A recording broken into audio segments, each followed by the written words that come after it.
All right, AP Human Geography students, here's our new unit, Political Geography. And we're going to focus on first, where are states located? Now, you're probably thinking to yourself, states like New Jersey?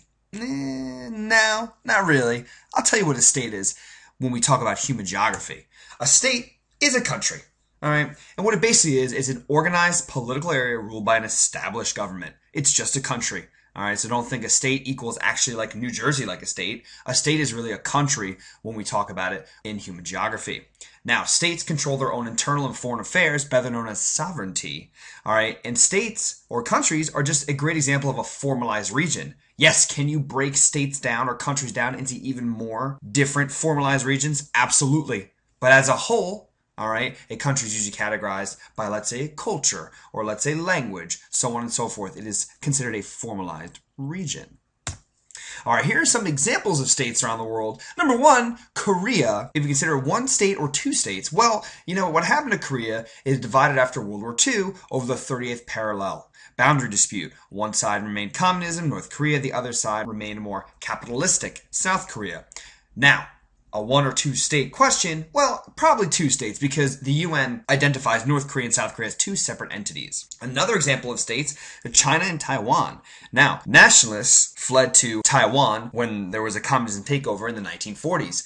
The majority of communists are in mainland China. To confuse you more, China is called the People's Republic of China. Taiwan is called the Republic of China. Now, Taiwan was recognized throughout the world as the official government of China up until 1971, where that changed. Now, interestingly enough, China is a part of the UN where Taiwan is not. All right, varying sizes of states. What's the largest state in the world? It's Russia, all right, which occupies 11% of the world's entire land area. That's a huge chunk of land. Other large states include Canada, China, Brazil, US, and Australia. Now, on the flip side of the opposite spectrum, there's something called microstates, and these states are extremely small land masses, right? And many of these states are usually islands. I picked a unique example here, which is Monaco, which is surrounded by France, off the coast of France. It's 0.6 square miles. To compare it, all right, the township of Hanover, which includes both Whippany and East Hanover, is 6.9 square miles, much larger than this little microstate or country called Monaco. All right, so what happened before they became states, or as we really call them, countries? Well, there's something called city-states or ancient states, which first evolved in Mesopotamia within the Fertile Crescent, as you see to your right there between the Tigris and the Euphrates.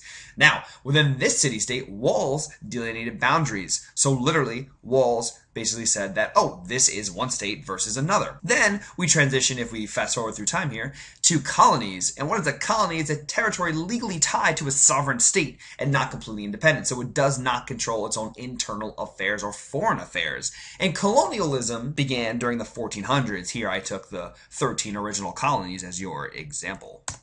So let's continue on. So colonialism began with European nations, all right, in the 1400s, as I said, and basically they established settlements and imposed political, economic, and cultural principles from their own country onto that territory. And here are the three reasons for colonialism. One, wow, here's religion again. The spread and promotion of Christianity. Two, an economic reason, resources and new markets. And three, a more power-hungry reason is to increase power by gaining more land, right? More land for a country equals more power.